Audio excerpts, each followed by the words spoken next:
Okay, so let's get started. Any questions so far? There are any? Okay. So yes. 저거는 제가 오더에 관해서 질문 드렸었는데 Okay. 그때 이제 탈로오더 이제 정확도랑 관련된 이야기를 하셨었는데 That's right. 그러면 펄틱 오더가 이제 람다 큐브로 들어가는데 뭐 펄틱이나 큐빅은 뭐 람다 오더가 달라가지고 그런 다이버전스로 가거나 그런 경우는 아닌 거예요. Are you thinking of there are more than one interacting couplings, or you're talking about a single interaction and then talking about order in that? 일단 싱글 인트랙션이 있다고 하고 이제 Okay. 하면은 이제 오더가 전부 다 람다 세컨드 오더로 이제 다이버전스로 간다고. Good. 문제가 없는 거지. Right. So I'm not sure if I understood your question exactly, but given a quantum field theory, suppose there's a single parameter theory, like lambda pi to the fourth or g pi to the cube order. Then there is a systematic way of organizing, for order in perturbation theory. What is the correct thing to do? So that seems to be your question. So the question is, there is this thing called loop counting parameter. So naively, the perturbation theory is defined in terms of powers of coupling constants. Naively, and so far we haven't seen that structure. Okay, so there's G square, and so on and so forth. Sometimes naive powers engage the coupling constant is not correct. Okay, and there is a more careful, systematic way of organizing, series in perturbation theory, and you have to renormalize the theory order by order in that direction. So there is even the cases where you have not only coupling constant expansion, but also there is a derivative expansion.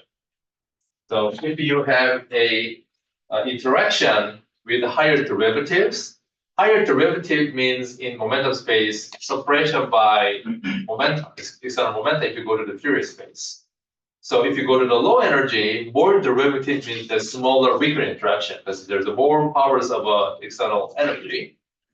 So in that case, there are more than one expansion what we should think about, right? There is a parameter expansion, but also there is a momentum expansion. In that case, your question can be, oh, then how do I deal with this? Okay, how do I know which one is big, which one is small? So even in that case, therefore in that case, you should be careful, and it again is controlled by precision of the question. So if I ask a particular physics question, and suppose I set my precision of the question, say 1/1000%, then I will have to first figure out what's called the power counting in terms of both powers of parameter or powers of a derivative. And then I should figure out, at what order in coupling constant momentum I will get a precision that I want. So then you will know at what powers in coupling constant you have to include. This will tell you what sort of diagram you have to look at, and then also what sort of momentum expression you have to get. So that will define set of diagrams. Then up to what loop order you have to normalize the theory. I don't know if this answers your question, but if not, you can rephrase. No, I think that is enough. Okay, good. Any other question?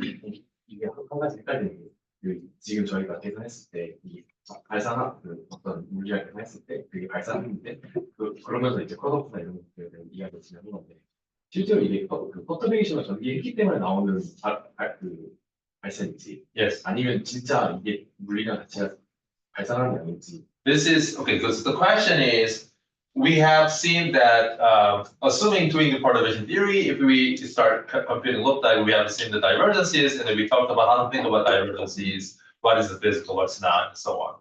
The question is this because we are doing perturbation theory, or QFT, even as a non-perturbative sense, can have things like this? I understood your question correctly. The sort of thing that we are seeing is due to because we are doing the perturbation theory actually. Although one thing that I said last time, meaning QFT is defined up to a local common term, that thing itself is regardless, meaning notion of common term you can have that notion either for perturbation theory or even exactly solve QFT2. But the particular notion of the UV divergences and the way we cured it by introducing local common term in the second picture of a normalized perturbation theory, that's because we're dealing with a perturbation theory. Because in principle, we could have, just in an exactly solvable theory, for instance, if I just ask the question of this two-to-two process with a blob, it will tell me just answer. So if I have a sensible QLT and I ask a certain observable question, I must get final answer. It's just that the way we organize the computing, towards computing this final answer in perturbation theory has a UV sensitivity as an intermediate step of computation. And we are learning which one is physical, which one is not, therefore how we are getting to a final sensible answer, overcoming artifact of computation. Okay, so let's continue with the renormalization. So we started with Q theory.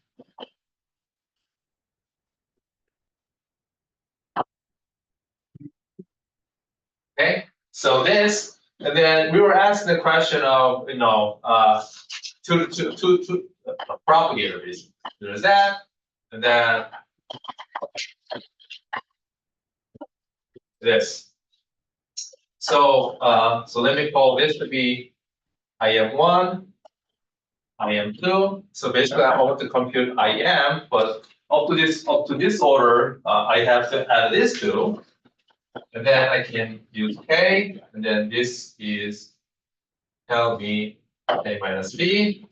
Okay, so we wrote down the amplitude last time.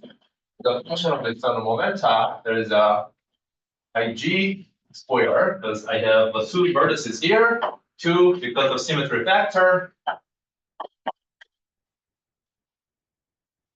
So in this case, am I dealing with, okay, so I'm dealing with actually massive theory. And then I have P minus K or K minus B, doesn't matter because this is quadratic.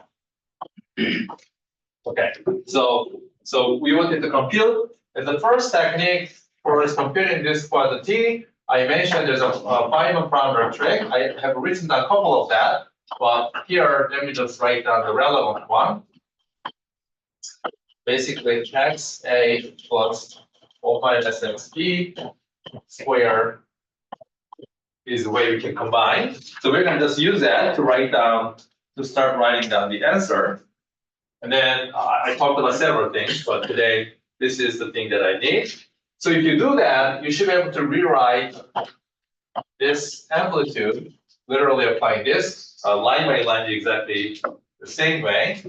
You should arrive at the following answer. So let me skip the algebra. You should be able to do the algebra. And then if you do the math, basically just to do the math, you should get K minus XB squared, and then minus M squared. Let me write in the suggested way. X minus XB squared plus IH1. And then 1. Okay, so this is the thing that now we have to compute. Okay, so since I'm doing the integral over entire K space, I can make a change of variable. So let me just write in yellow without rewriting everything. So I can make a change of variable. K goes to K minus XB, and value shouldn't change, right? This is linear. I'm anyway integrating over the entire thing, so I can just rewrite this entire thing as K squared again. Okay, so that will be the expression eventually we want to compute. Shouldn't it be K plus XP? Yeah, but all I'm saying is I'm calling this to be my K prime. Yes. So now we should be able to compute this. So now the second technique that we need is this. So, but then I will make one important aspect or feature of this final parameterization. So after this, what I'm going to do is that I'm going to do analytic continuation. So this is in Minkowski still, right? So this is still Minkowski. So now we will actually pass on to the Euclidean space to compute such an integral. Okay, because that's easy, because whenever I see k-square, I mean like length in the Euclidean sense. But if I stay in the Minkowski, this is confusing, right? Because sometimes k0 can be 0. Okay, so we will now do the analytic continuation to the Euclidean to be able to compute this sort of integral through what is known as a weak rotation. So weak rotation is the thing that looks like this. So let me show it. So the second thing we're going to do is weak rotation.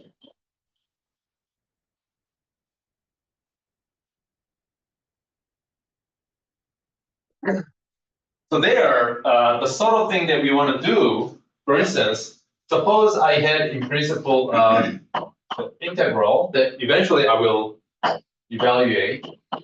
Suppose we want to eventually compute the integral that looks like this. The integral over d in d dimension in general, although in this particular type of computation we're going to do in 4 dimension. Suppose we consider d dimension, and this will be useful eventually.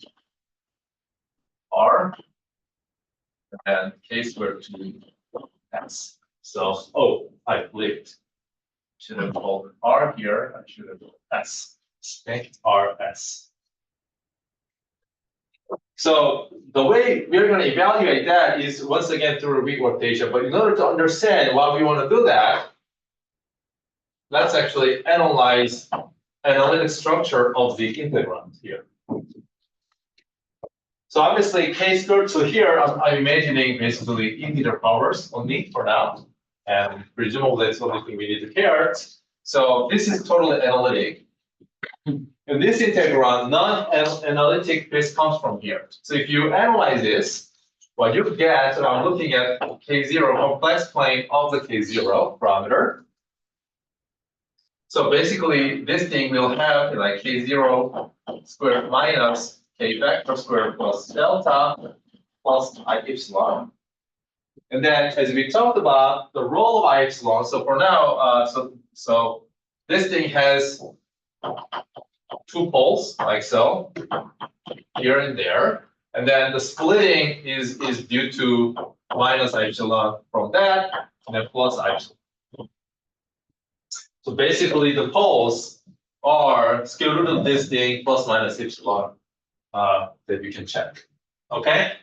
Now, in this sort of integration, first thinking of doing the k0 integration, I want to do integral over minus infinity to infinity, right? So that's original integration I'm supposed to do. Good. But then you note that this part, the first quadrant, and then third are completely free of any singularities, right? So this is totally analytic. Then I can close the contour at infinity, but I draw it that way, infinity, like so. So this entire contour integral should be 0. So if I do this contour integral, so it's 0 because it's totally analytic in that inside of that thing. So it shows that integral over k0 along this direction, integral should be equal to integral over of integral, because depth plus down is equal to 0. That should be same as of integral. Okay.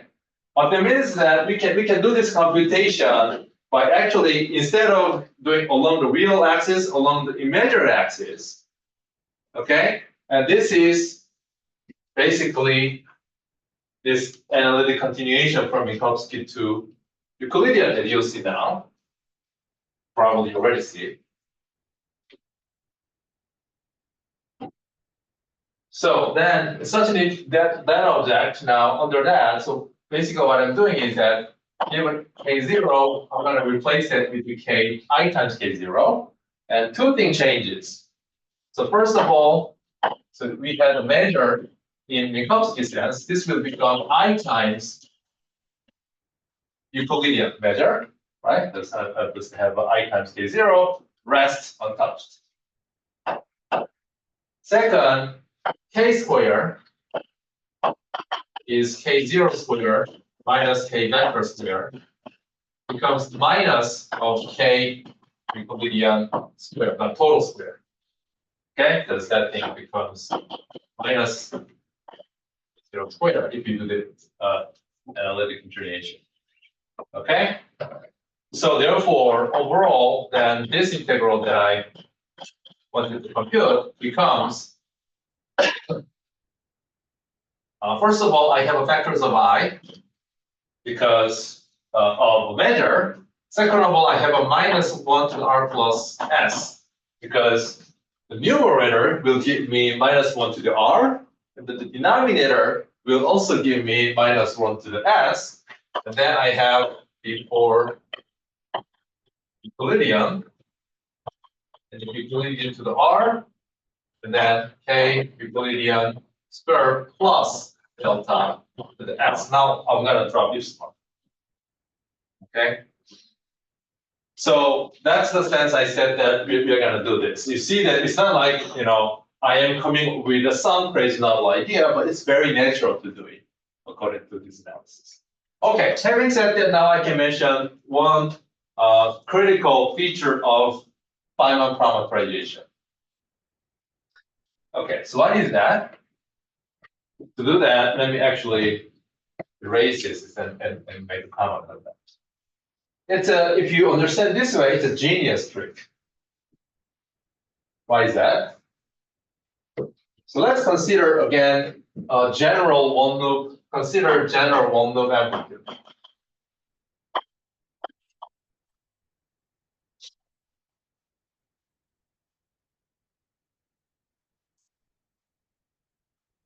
Then we talked about this, like I don't know, just draw whatever you want. And then the structure of this thing is like there's a single loop momentum. And then there's a lot of propagator. So I'm lazy to write a lot of those propagators. So let me just write that. No. Okay. Delta 1 plus epsilon. And K1 squared minus delta 2 plus epsilon. There's a lot of those. We want the n minus 1 square minus delta n plus epsilon, and then some big polynomial function in external momenta, and then couplings. Okay? So this is the general structure. Now, let's analyze the analytic structure of this disintegrant. So again, I'm going to look at the K0 space.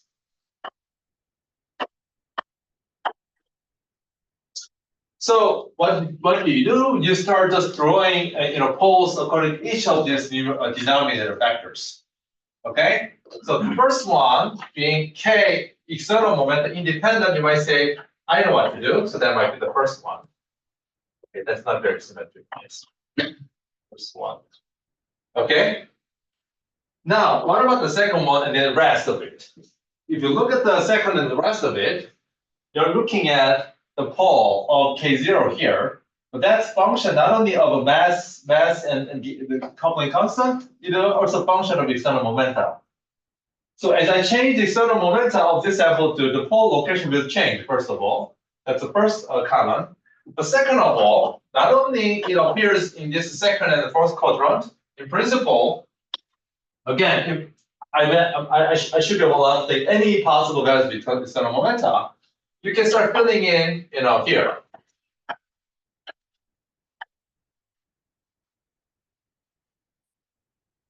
Okay? So now you're screwed. Right? Now group's locked. So now if you try to do I learned I have to do this fancy weak rotation. But screw you, you cannot do it, right? Because there's no contour you can do it. But now let's look at the magic of final parameterization. So this is equal to a lot of final parameterizations, right? dx1 to dx, and let me not keep track of the rest of the delta contour. Now the key point here is that if I call every single bit of this is like capital A and capital N, you remember it becomes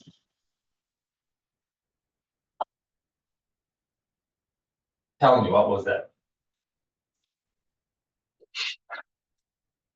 N, I think, right? If you don't tell me, that's the end of the class. What is it? N? Yeah. And something. Something. Which is independent of, I mean, Disney has there, but it's we assume this is an analytic function. So what is it? Now, this in general can be always written just like what happened, Q squared minus gigantic object of this sort. Okay, so because final parameterization, crucially, there was a delta enforcing x1 plus the xn should be add up to -1, just like what happened here. If you collect only the k pieces, they always add up to be just the k square, and there is a k independent pieces left over. So what happens? Instead of this picture, which you may enjoy it, after the final parameterization, this turns into, so instead of n simple poles distributed everywhere, now you just have nth order pole, but nicely accumulated. All right? So now you're like, okay, now I know what. So that's the, in the sense, I don't know, this is how he came up with the idea. This is how I view the beauty of this tree. Okay, so now you can do it. Let's go back. So now we're gonna evaluate that into. Any questions so far?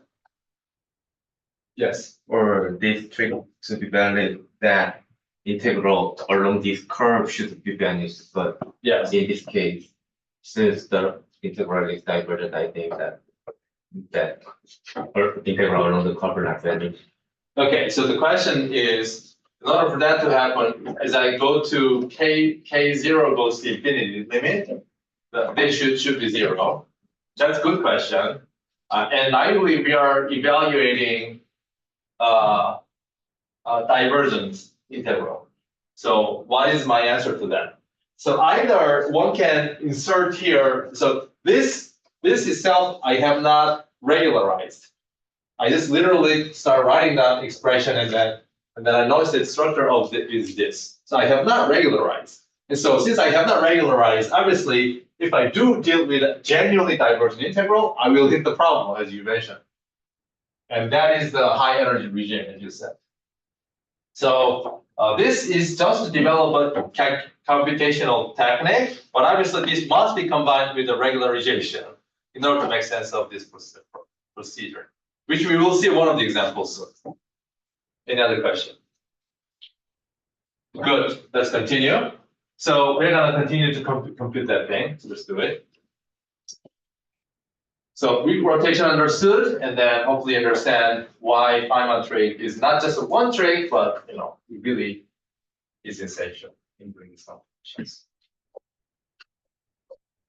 All right, so now we want to compute this. So third thing we want to develop is the volume of a sphere. So that 3 is not continuation of that 2, but the computational tools we talked about. 1 Feynman trig, 2 weak rotation, 3 volume of a set.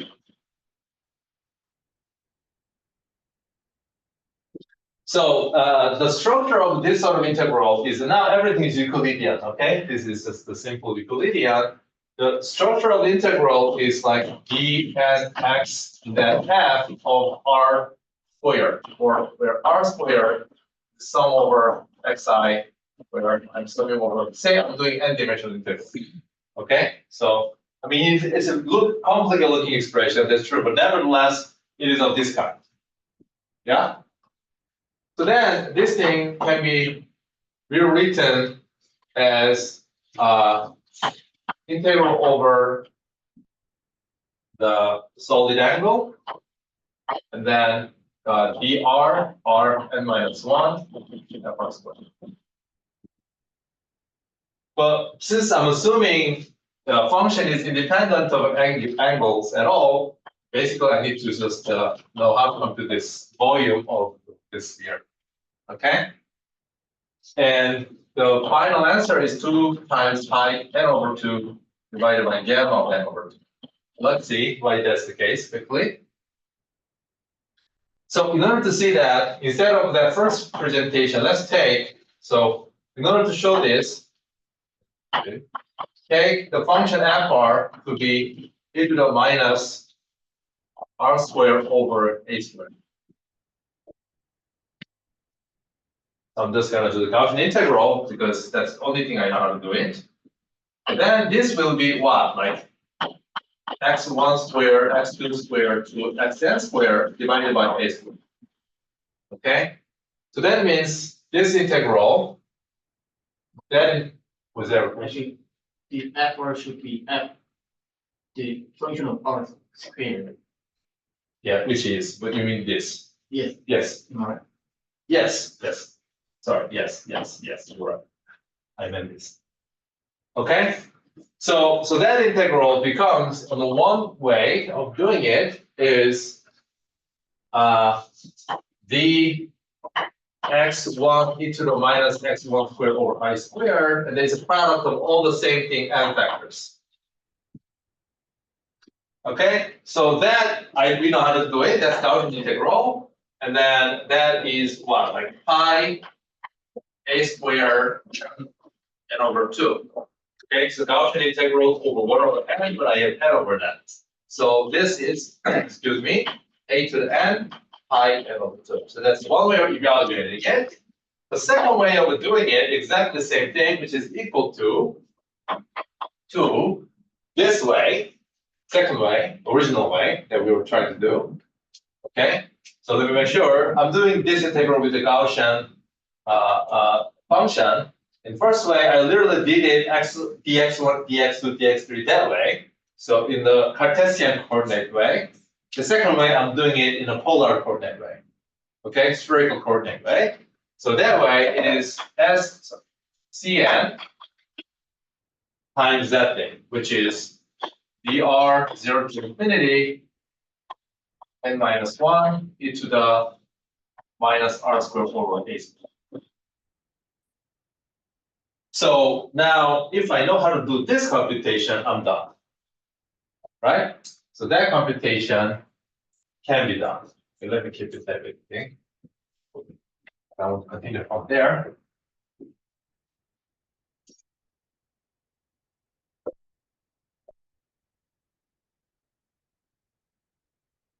Okay, so let me just continue here.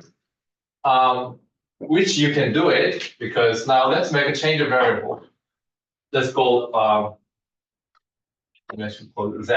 It doesn't matter. Whatever you want to call it. At the end of the day, let's just save some time. Let me call T. That thing on the integrand exponent, and it's called that way. So then the second version of the integral turns into, you can do the change of variable, right? So it's right answer. Cn f a to the n, because you want to divide it by a's here and then multiply by a's, you get a to the n, and then you get 0 to infinity dt t 1 n over 2 minus 1 e to the minus t. And then that integral, you should be able to do it, because the definition of a gamma function is dt e to the z minus 1 e to the minus t, integrated from the 0 to infinity. So that thing is literally, therefore, second version is Cn times f a n times gamma over n over.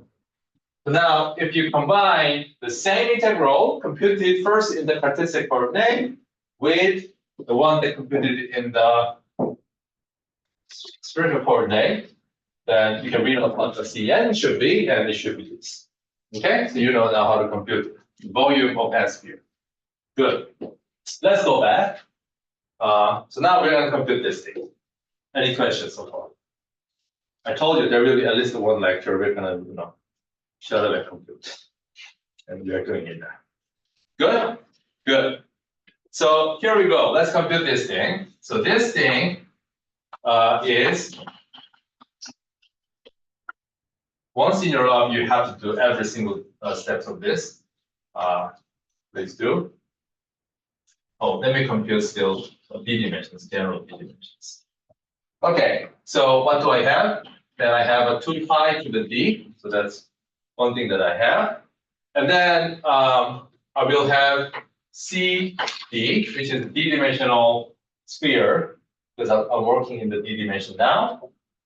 And then that will become d. Can I not? Can I just call it k over e to be L? Okay. To save choice. Very good. L d minus 1, L square R, L square plus delta x. Okay, so this is what we need to compute. Good. Okay, so next we're going to make a change of variable. Basically, I want to pull that out. So here I'm making a change of variable. Okay, so indeed I didn't have to.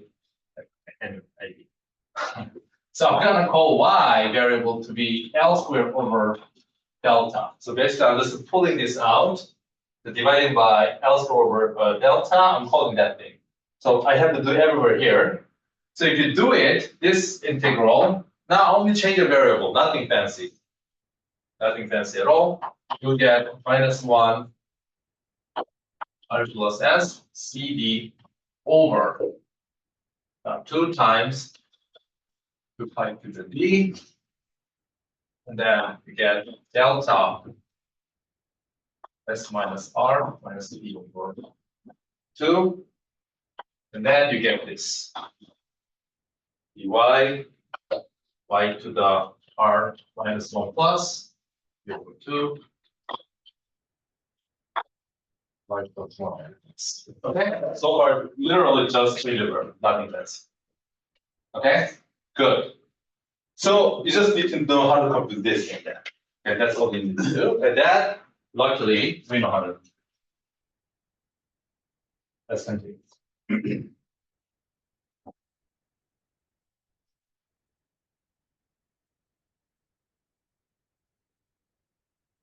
Okay, so how to compute that thing? So let's take the general form, dy 0 to infinity. So this is like y to the power and then 1 plus y to the power, right? So let's just take y to the power, that I call alpha, beta,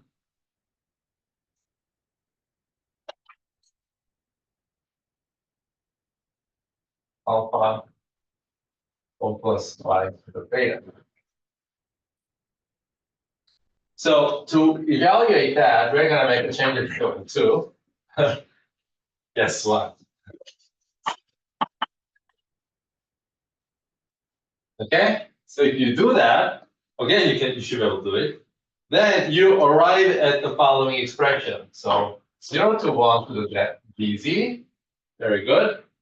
And then 1 minus z to the power, which let me write it as factor a minus 1. And then z to the power, let me write it as factor b minus 1. In terms of alpha beta, a is alpha plus 1. Check it. This is what I got after I did the change variable. And then b is beta minus alpha minus. Okay, good. So now you might say, yeah, but what? I still don't know how to do that thing. Okay. Good thing is this thing is known as a beta function. as a function of A and B. This is called beta function.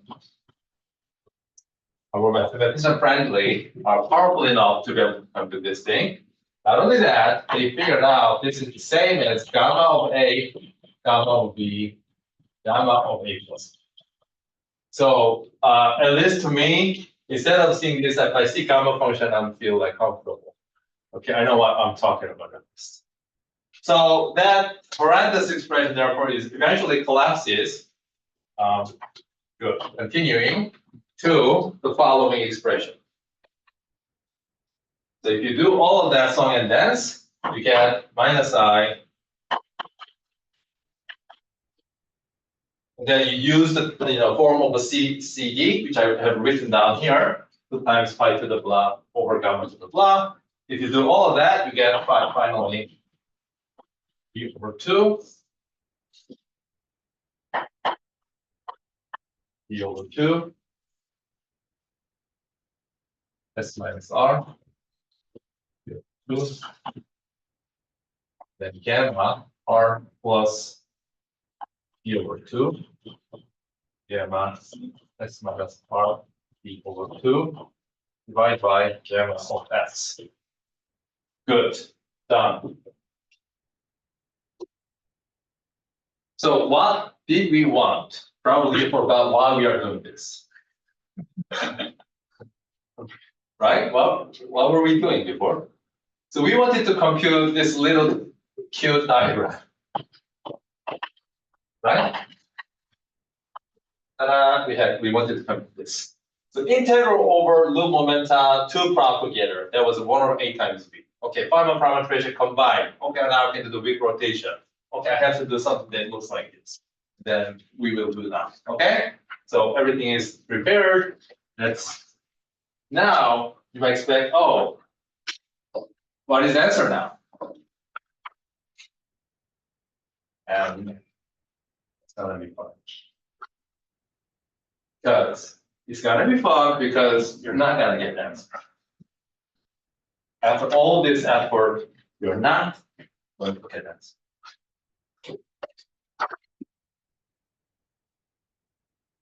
Very nice. So good. So in 4 dimension, you can plug this in with the 4, yeah.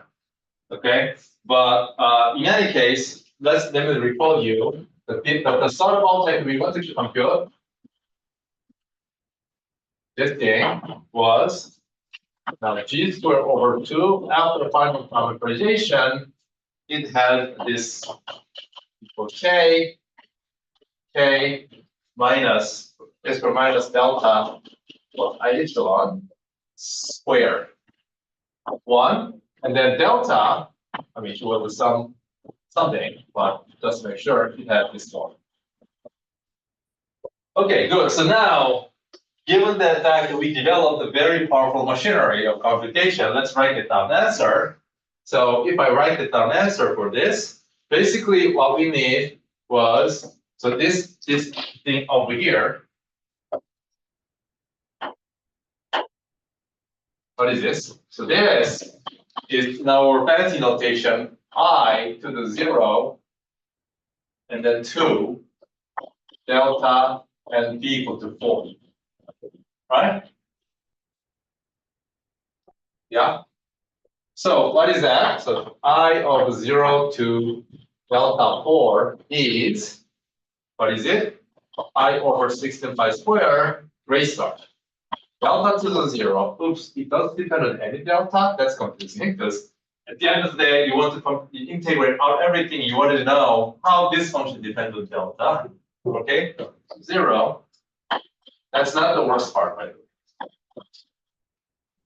In case you're already frustrated. Look at this. I promise you're not going to get the answer. So first of all, you might say, oh, what's going on? Second of all, if you've forgotten about the gamma function, gamma of z when it is integer is like z minus 1 factorial when z is integer. Okay, so -1 to the factorial is what? There's a name for that. It's called infinity. All right, so what should we do now? I told you, this is a computational method when this makes sense. And then we knew that we are computing something that doesn't make sense. Because this is like k to the 4 over k to the 4, this is logarithmically divergent. We knew that we are not supposed to get the sensible answer. And indeed, we are not getting this sensible answer. So good, we just wasted how much? Like 45 minutes on this. Thanks for your attention. So now I have to make sense of that. So what this will be used again and again and again. Okay, this sort of computation for formula will be used again and again and again, and you know how to compute it at least. Okay, and then after this day, I mean, at least after you do this on your own, at least one time, then you can look up the books. They write down the formula. You don't just want to look up the books from the beginning because then you never know where they come from, right? Then you're stuck. So, okay, that's just the manifestation of the fact that we were computing UV divergent integral in this. Okay, so indeed, let me write here because I want to have a fresh start. I want to have a good stuff there instead of this. So gamma of x near the 0 indeed takes the Taylor series, which is 1 over x, so there's a 4, minus this gamma, which is roughly 0.5, but I think I should give you, I guess, slightly better. 0.5772. It's called Euler-Mascheroni. Oh, wow. I think Italians will beat me if I call it Mascheroni. I don't think I can do better than that. In Italian, I say Mascheroni or something. Buddha said that? I didn't say that. I did not say that. I said Euler-Mascheroni constant. Okay, so you see, it is a divergent like so. In fact, okay, I'm not gonna draw. Should I? Oh, let me draw. Probably you have seen this before. Okay. So this is okay. I'm about to draw a gamma function, and that takes a real value, and -1, -2, -3, and so on. And then suppose I draw z +1, then it looks like this. So when z equal to 1, if the 1 factorial happens to be, it's not happen to be, that's inserting the conditions. The 3 factorial insert at the first, okay? And then after that, it's a violent song index, like so. So every integer value, negative integer value, you hit the singularity. In fact, Taylor expansion of gamma function with respect to negative integer, you always see simple poles. Okay, if you look it up. Anyway, I just want to draw once for all. Good. Now let's make sense of this computation. What do we need to do? We have to regularize the computation. Okay, so we have to do UV regularization. Let's do it.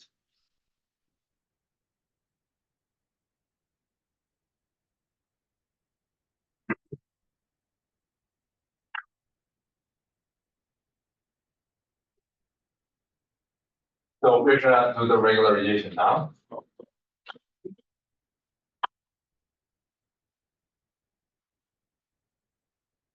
So there are several available regularizations in the market. So the first, we talked about hard momentum cutoff last time.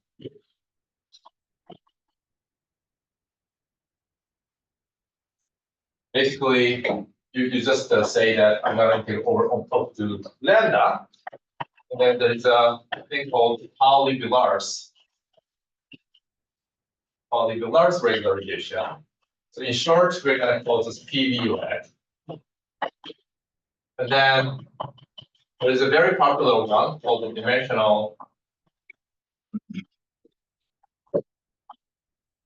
regularization, which is to say that I don't live in the fourth dimension.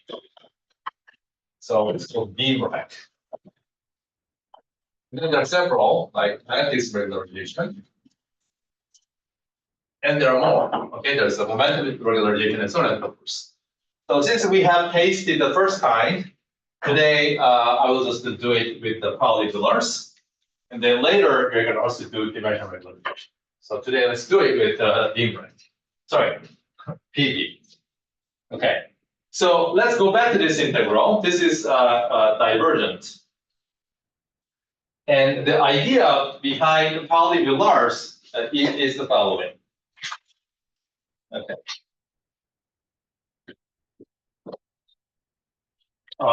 Okay. Before that, by the way, let me say one thing about the regularization. If you are mystified by the notion. Okay, what is a regularization? So regularization, let me say in word. Regularization is if you're dealing with a divergent integral, especially if the divergence comes from the infinitely large momentum mode of it, called the UV divergence, you model what would that UV physics look like? Okay, you might say, oh, okay, how am I supposed to model?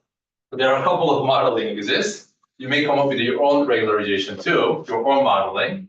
And is that okay if I do on my own modeling? In principle, it's okay, provided your modeling satisfies these two criteria I'm about to write down.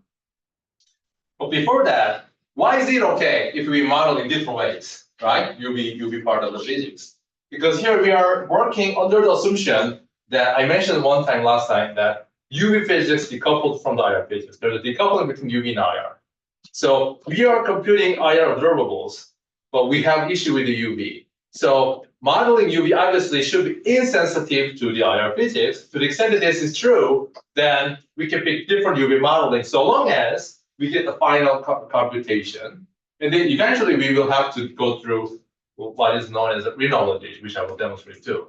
So there can be different modeling. So basically the situation is, suppose you're doing some sort of integral, some horrendous function of external momenta and maybe some IR parameter and get a complex and so on and so forth. Suppose I'm computing this IR observable and then this divergence. Okay. Then regularization means that instead you come up with regularized version of the integral, which has all the deepness of IR parameters, but also now this has some UV regulator parameter, such that criteria number one. Now, if you do this computation with this regularized integrand, this is just general notion. This is a finite first. Second, crucially, this regularized function should reduce to, when you look at the momentum regime, which is much, much smaller than UV scale, or in other words, if you take whatever the UV parameter you introduce goes to infinity, this should reduce to your original function. So you have not modified IR part of physics, you only modified UV part of physics in such a way that the problem that comes from the UV part is rectified or cured. Okay? Why is that? Because when we do this computation all the way up to the UV, we sort of assume that this is what we get based on IR computation, right? The intuition is, I know in the infrared, the physics is controlled by this sort of diagram. That's why we draw this. And then the reason why we hit the infinity is because this exactly the same function will be bounded all the way up to the infinite momentum, right? That's how we got the infinity. Here, the idea is instead, no, this may be a good physics in the deep IR, but as I go to the UVer, some modification can happen in such a way that eventually give me final answer. But obviously, I should not change IR. So this is notion of decoupling. Okay? Because provided this is satisfied, yeah, go ahead. Feel free to come up with your own game. So now let's actually do it in terms of what is known as a PV polymers.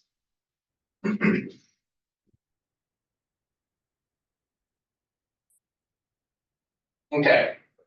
So we're gonna do it a polymers resolution.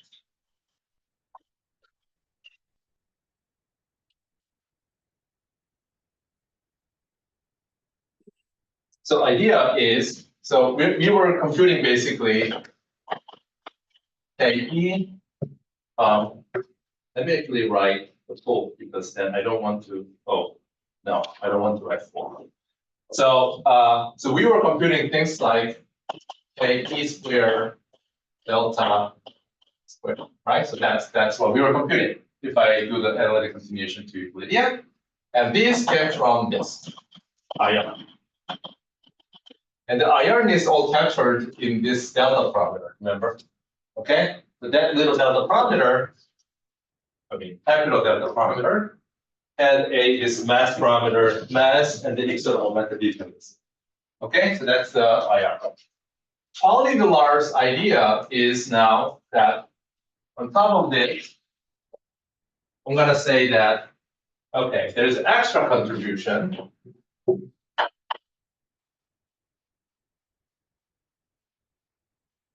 Like this. And then this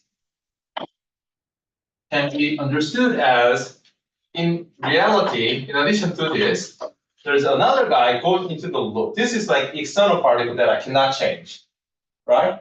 So I'm shooting in something and then I'm seeing something out. So I cannot change this guy. Then I should not change this guy. But here I'm assuming there's some heavy particle goes in. Okay? And then everything, the way it couples and everything else is the same, except the fact that if this guy had the mass square m, this guy has a mass capital lambda square. So there's a craziness in this parameterization or in this regularization in that. So this is bosonic particle, and this is bosonic particle looking thing because propagator is this. But then there's this minus sign.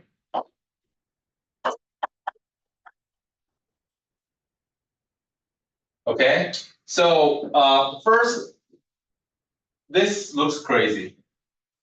Okay, in fact, this is called the polygonal ghost. Because it looks like a bosonic propagator, but with the -1 as if it is a permeating loop. Okay, but who cares?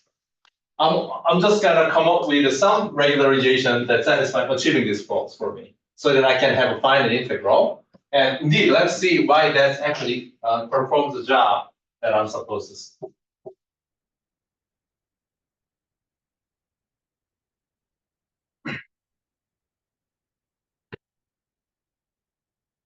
Okay. Questions so far?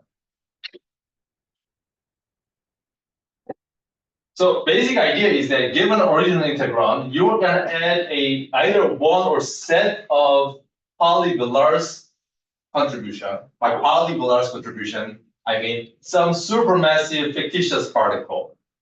Okay? We almost have the same structure with both proper signs, either minus or plus, depending on what you're computing. Such that did UV, you get finite answer. So first of all, let's check why this is good regularization. And then second, we will actually compute it.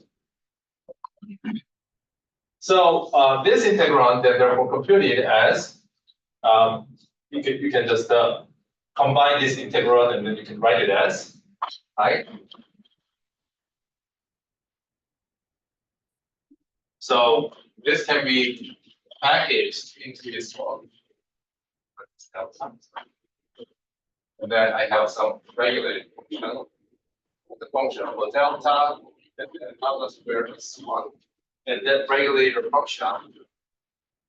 This is the effective notation, but I'm just literally rewriting this, which is E squared plus lambda squared minus delta squared divided by E squared plus lambda.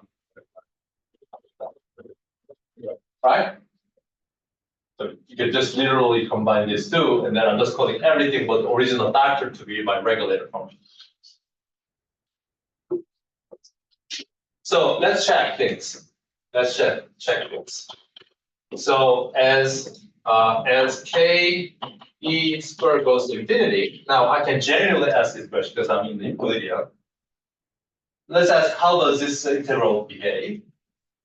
So that thing behaves as b equal k e, and then there's a k to the 4 from original factor, and this function, which was 1 previously, right? Previously 1, that's why you saw this logarithmic divergence. Now, what about that? So from that regulator function, you see the leading k is to the 4th term cancels. Okay? So the subleading term, if you actually compute it, well, you can literally compute it. I mean, just subtract, which is this thing. Leading things cancel, it is like 2 lambda squared minus delta to the ke squared.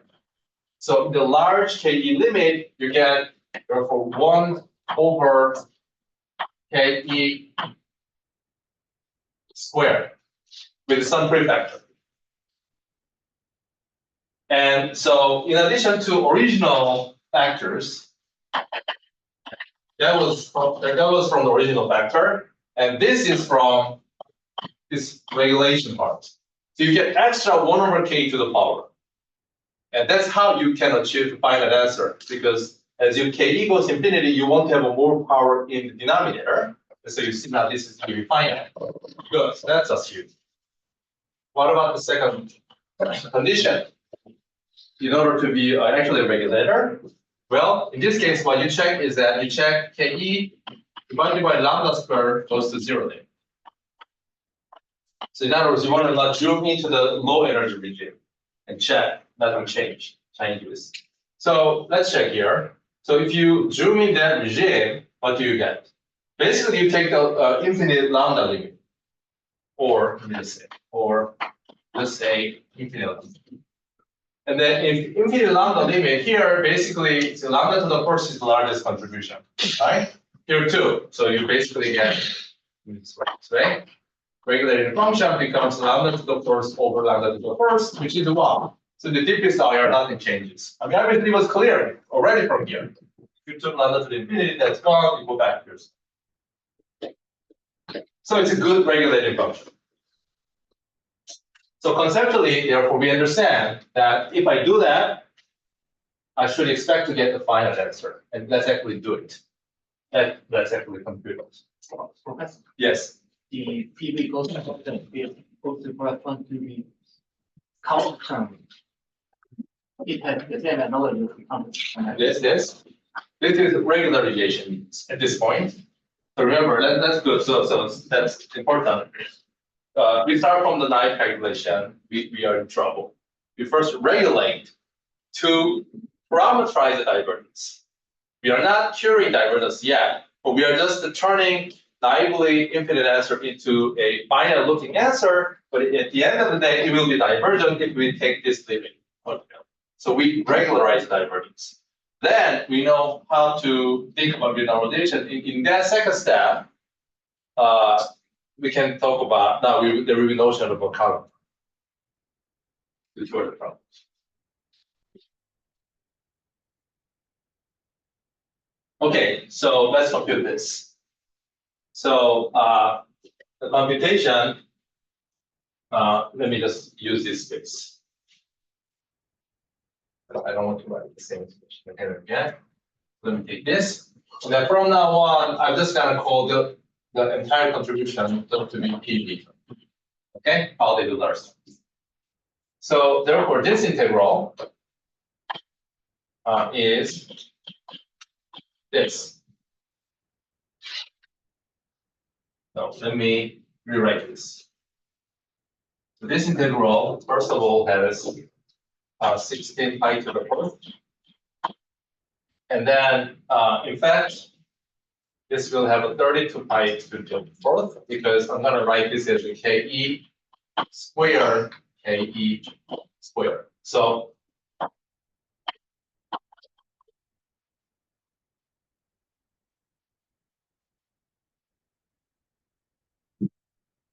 So, right? So that thing other than angular part, you write it as KE, KQ. Or I can write it as 1/2 dk square k square. So that's why you have extra 2 factor. Okay? So anyway, this is a structure, and that's what I want to compute. So let's do it. The way I'm gonna do it is I do this. So I'm gonna add delta and subtract delta. Okay, good. So then if you do that, this integral becomes 32 pi squared.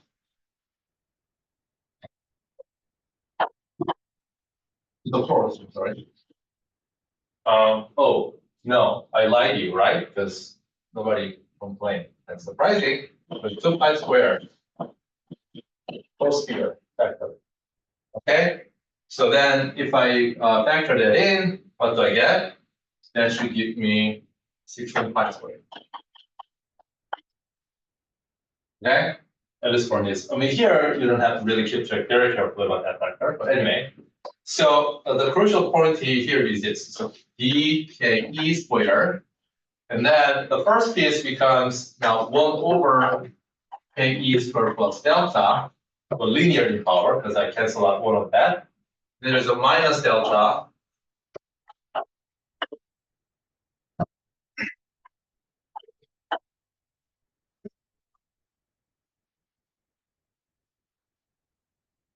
Okay? Oh, this. And then there's a PV.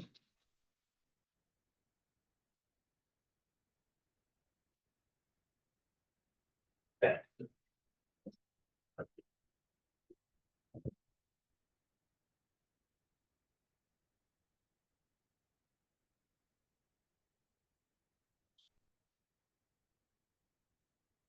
So far, so good. Why have I done this? What's so good about this trick? At the end of this is adding and subtracting. So what's so good about this? This allows me to single out a without a PV divergent piece, and then finite piece. Right? So this is a nice way of separating divergent versus finite piece. So let's actually do it. Now, for the divergent piece in both the finite piece, let me make a change of variable. Let me call this to be that. So if I do that, I should get 16 squared. And then there's a log, sorry, not log, yes, I mean log. And easy over z, but now integration is from the delta, because this is integral from the 0 to infinity. So now delta to infinity, that's the first piece. And then again, delta to infinity, z squared plus polyglot. And then you can do it for this. Simplify square. Now log of infinity over, you see I'm physicist, I'm so free to write down infinity there. And nobody stops. PV, so now I'm gonna split, and then the second piece will look like minus 1 over z squared, infinity, this plus PV. So I'm just splitting the PV part who looks like this versus who looks like that. Okay? Remember, PV basically the same, except I replace this with a capital lambda square, and then there's a minus sign, relative minus sign. So that is actually minus of log infinite minus of log. That's what it is. Yes. D square should be the power function. But you have. Very good. But it's fitting, right?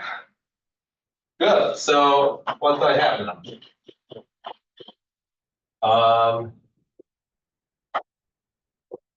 Minus, because I want to see delta upstairs. Why?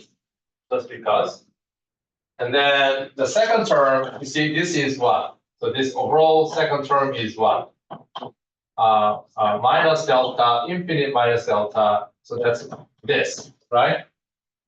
And then PV term will be minus of lambda square over lambda square. So they add up to 0. Nothing left. This is x. Okay, so computation done. It's regulated because you don't see infinity, but instead in this case you have this. It is not renormalized because if you take this to infinity, you'll get hit the divergence. So lose up on your face. Good. So now that we have we have computed in a regularized way, now we can do the renormalization.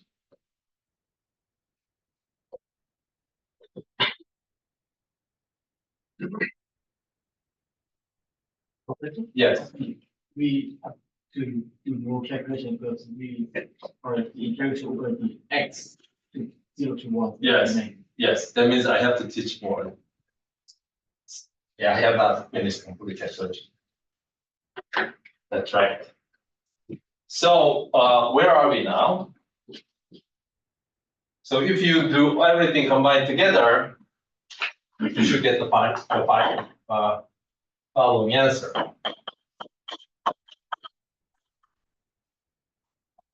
So if you do this computation, you get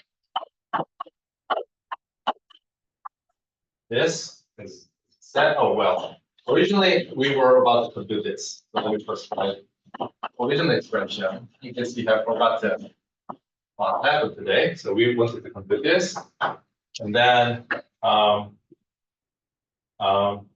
so now just to distinguish it, let me write it M1 red, which means the regularized version of the computation. Okay, meaning in this case, polygonal term. You get the following answer. So first, remember you have to do the analytic continuation. So you have I, and you get some minus to the factors, and then 30 becomes squared.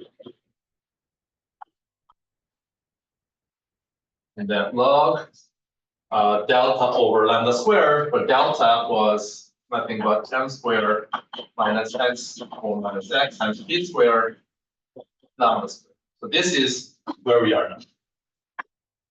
So we're almost done.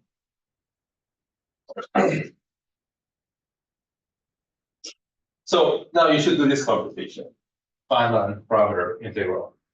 Okay, I want to demonstrate the simple version and you do harder version. Right, that's how things work usually. So suppose consider m squared is equal to 0 for now. This is how I can generate a simple version for myself. Then the sort of integral you have to do is like dx 0 to 1 log of some number a, in this case minus b squared, x or minus x.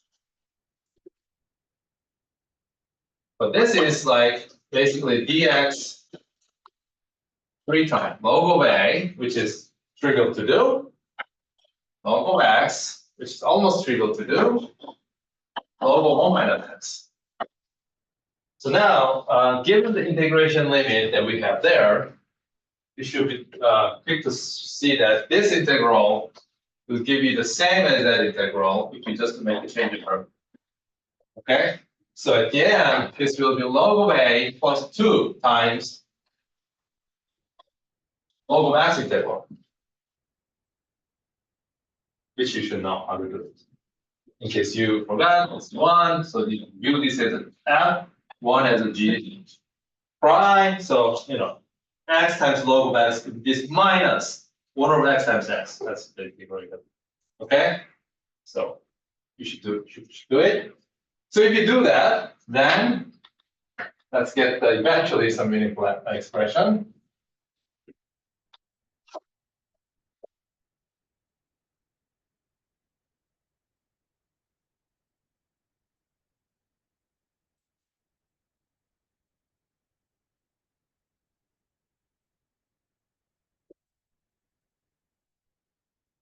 Okay, so if you do all that integral, then you get the following. I mean, basically, I have to have it explicitly. So let's consider again Maxwell's case. We can talk about massive case too, no problem. You just need to know how to do this, including extra coefficients. Okay, so think about how to do that.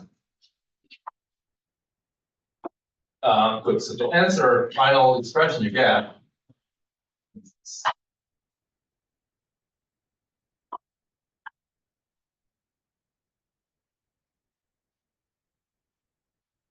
Okay, so this is regularized answer.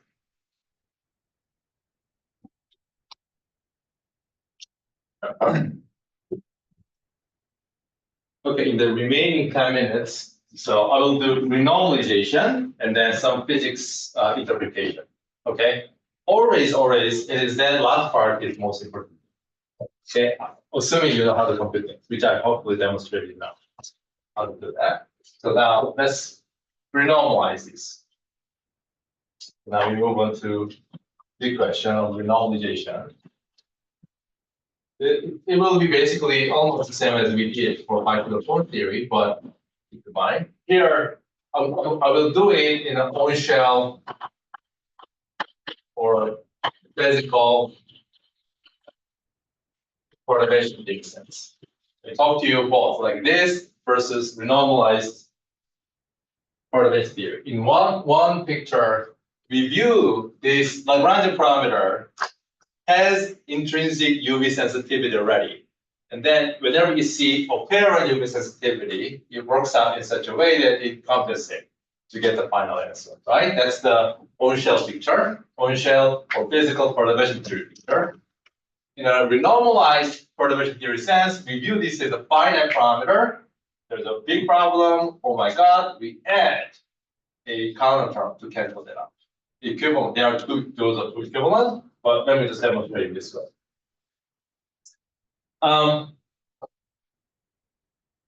Yeah, let me just first do renormalization before I talk about like what does that mean by -2 and so on. So first of all, towards that thing, common number one,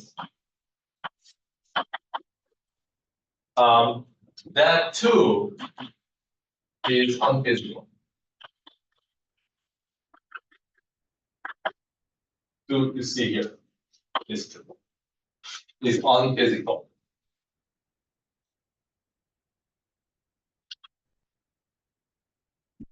Okay, so how do I see that? You can see this in two different ways, at least. One, if I rescale this thing, this will cancel that out. But this is another UV modeling, right? I certainly have a right to take another different number of values. So this cancels.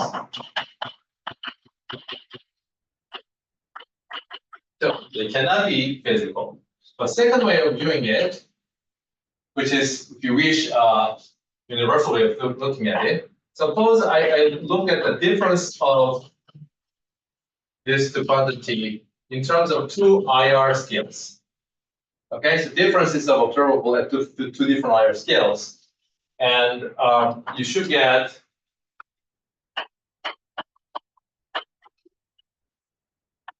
log of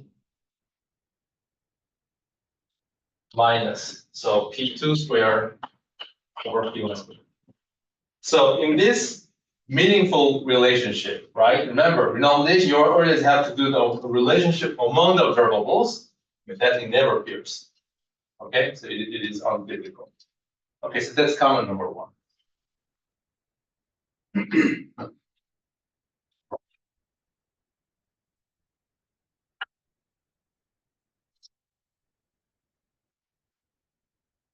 Okay, so I was gonna make another comment whether we can make sense of this -1 sign here. We should let me do it in a full way next time because it's gonna take some time. Instead, let's look at actually renormalization.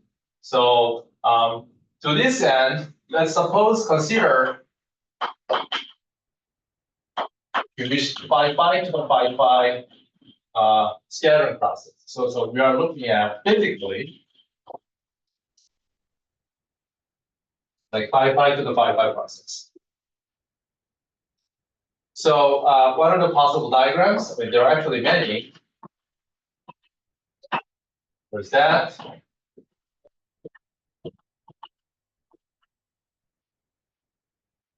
This. And there are many. even at one loop. And I mean it. Like so. So this is all T-channel diagrams. But in principle, I mean, in this theory, you should have asked this question. This second line of that second set of diagram will continue. And I mean, if you say I drawing Feynman diagram with the dotted lines, it takes twice more time to do that. Okay, there's a many. So in principle, I mean, there was a question from at the beginning of this lecture, like in terms of organizing and the power counting and so on. For instance, if you want to renormalize that using this observable, in principle, you have to compute all of this together and then renormalize it. Okay. But today, because I want to illustrate the conceptual point here, I also illustrate the technical point of showing how to compute things. Suppose somehow I had a theory where this was the only contribution to one loop order. Okay? Because otherwise, then I have to just combine everything together, and then I have not completed the vertex approaching yet. Okay? So what I'm gonna therefore demonstrate from now is not actually consistent because I have not included a lot of contributions. Okay, but let's pretend that there was a theory where this was actually the only contribution to this 5 to the 5 scattering at one loop order. Okay, let's pretend that. Then we can talk about renormalization. We can actually demonstrate explicitly renormalization. So let's do it.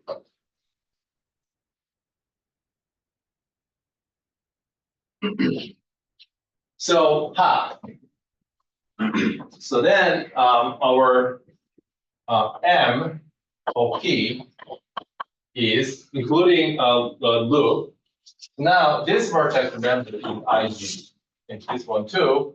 And then considering massless case, this is I over P squared, right? So the first one will be IG squared I over P. So that's the amplitude, leading or lagging. The second one is two vertices, so IG squared. There's a one propagator here, that's I over P squared. And then this loop with the truncated epsilon lag, that's I call like I times M1. And then there's another propagator from this side, which is I over P squared. So this is G squared, for a reason that I will explain, minus B squared, because there's a I squared, which is give you minus sign, and this is our I times M. So let me just write it as M then. That. And then you're going to get G squared, the minus sign from there. The one I cancels, and then I get, let me write this guy. What was that answer? Well, I wrote down there. So 35 squared, 1, and then log of minus 3 squared lambda squared. And then there was another 1 over minus G squared. No, there's another G squared. And so I got rid of this 2 already, okay? Because I just say rescale the lambda what I call and just do one. Or since I know at the end of the day this will not affect any of the argument, I just dropped it and then I just work this for now. Okay. So, but what is this? So this is the time direction, and then this is a T-channel diagram, and then recall the P parameter, which is P1 minus P3 squared. Then you have a two-to scattering where P1, P2 go in, P3, P4 go out. P parameter is that. And if you recall, for instance, this goes like O minus cosine. The point is that this is negative quantity. So in T channel, P squared is actually negative and the minus P squared is actually positive. Okay? So let me therefore call this case T, which is minus P squared, sorry, this, let me call that to be a minus Q squared, where Q squared is not capturing momentum transfer in a positive sense. Okay? So I can rewrite this thing as G square Q square, and then let me pick that out. Let me not do it. Let me not do it. Plus, am I missing one minus sign or no? Who's gonna tell me that?